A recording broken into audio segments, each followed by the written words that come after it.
Welcome to the Guardian Academy, the Adaptive Dilemma series. Now, this is a complicated one. I'm going to break it down the best I can over a series of 3 videos. This is the first of 3.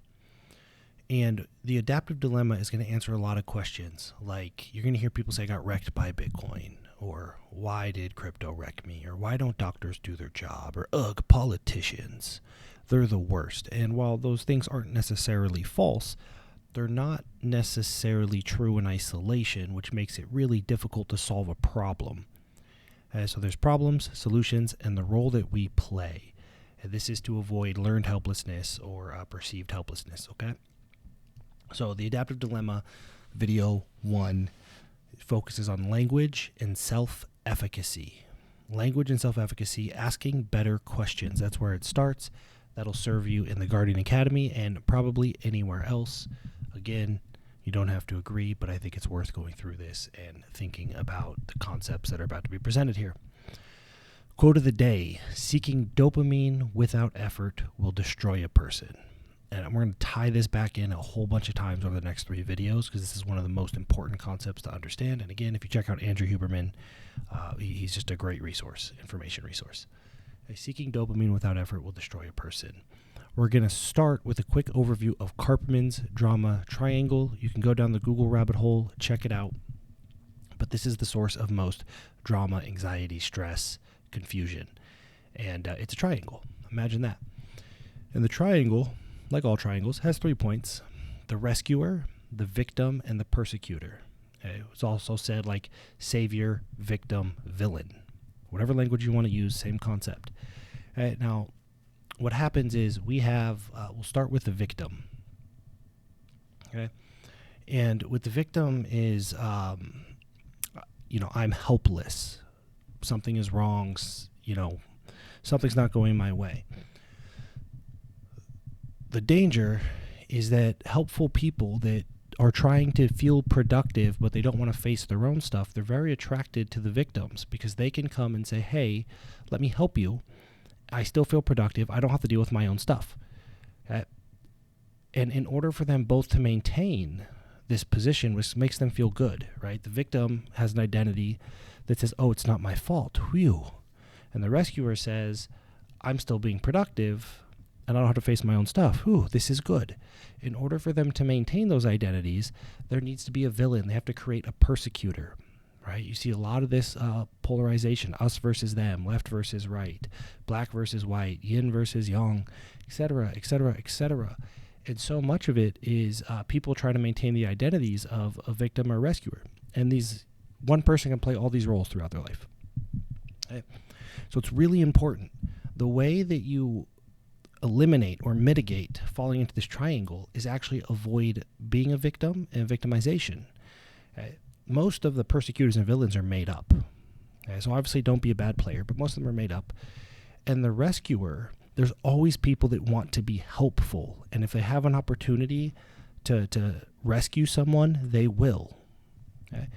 So the only piece that can really be removed is the victim. And we're going to talk a little bit about that through this adaptive dilemma, is how do we not victimize ourselves? Because we must not be a victim, and we must help others not victimize themselves, right? So that we can break this triangle, all right? So the assumption I'm making in this video is you want things to get better for you, and more specifically, a higher probability of favorable outcomes. And that's pretty important, that language there, a higher probability of favorable outcomes. I'll explain that shortly. Okay. Language is very important, like I just said. Real quick, this is the first part of the adaptive dilemma here. Rocky road, we already spoke about that. Go back to the foundations. It's the rocky road from action to intention. It's how poorly we communicate and how poorly we think we have communicated even after we have done the communication. Precision in questions, okay? Asking what you mean to ask. Precision in answers. Answering what was actually asked. These are very important things, and you'll see how they kind of slip under the radar, and we all have to work at it all the time, myself included. And colloquial speech patterns, specifically in regards to self-efficacy, and I'll break that down for you. Okay, so that's what we're going to cover. Rocky road from action to intention. Go back to TGA Foundations. There's a whole video about that. We cover it there. precision in questions, both asking what you mean to ask and answering what was asked. Okay, let me give you an example. You may ask, what is protein? Okay. They might say, oh, well, it's a amino acid. It's a multi-chain amino acid, yada, yada, yada. So in this case, they answered the question that was asked, but it's probably not what you meant to ask. You probably meant, should I eat more protein?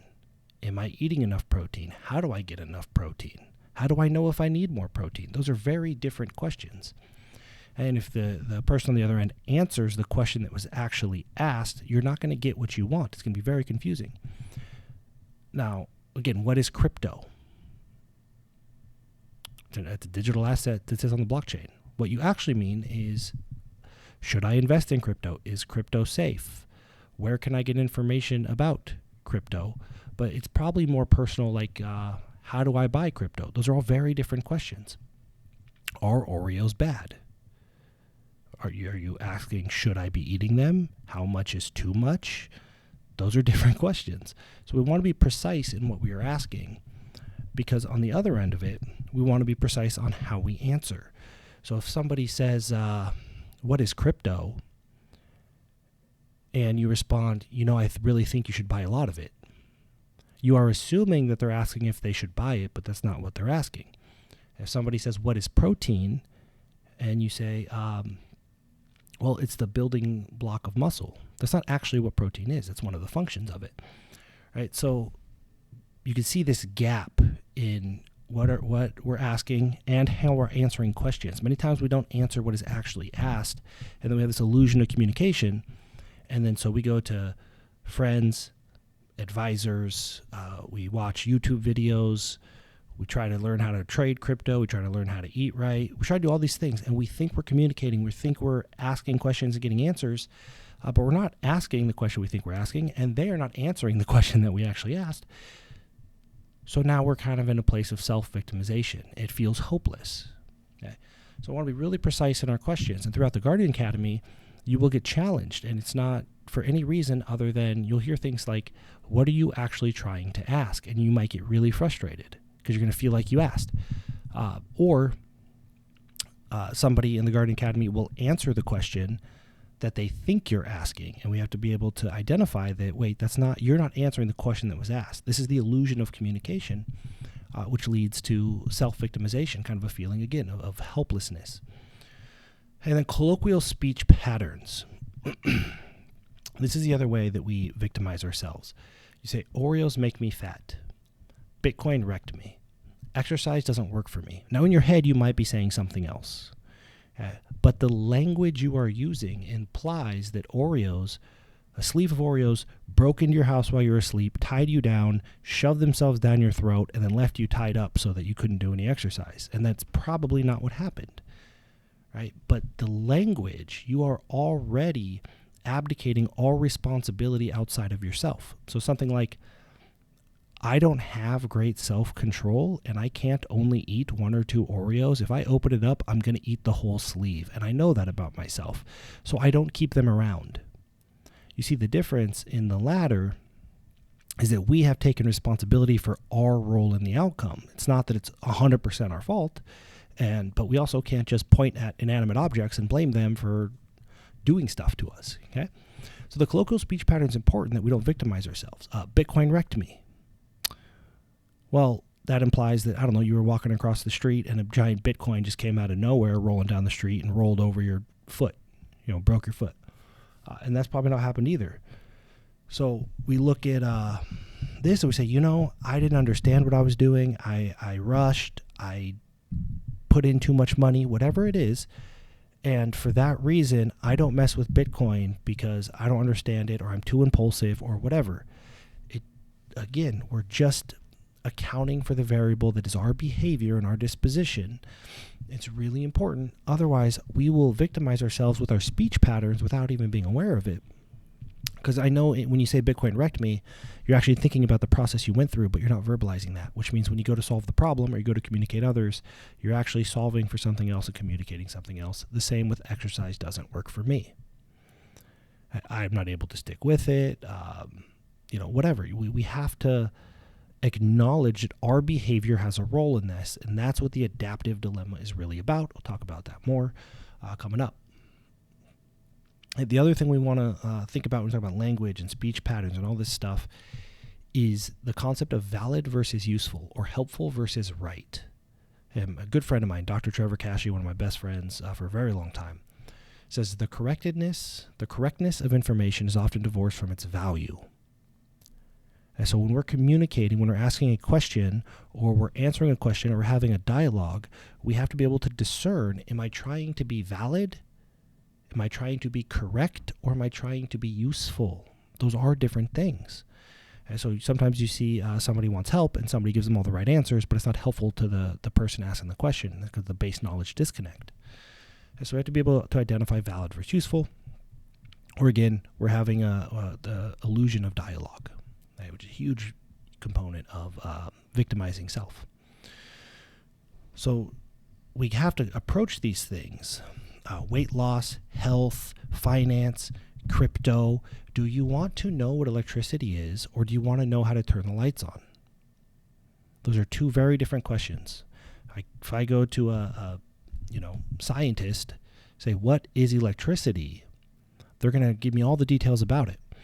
I might just want to know how to turn the lights on. There's no right or wrong, but we need to understand, are we asking for validity or usefulness? Okay, those are two different things.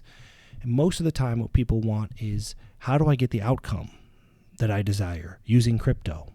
That's a different conversation than what is cryptocurrency, what is blockchain. You can have both those conversations, but it's very important to understand which mode you are in. Otherwise, illusion of communication.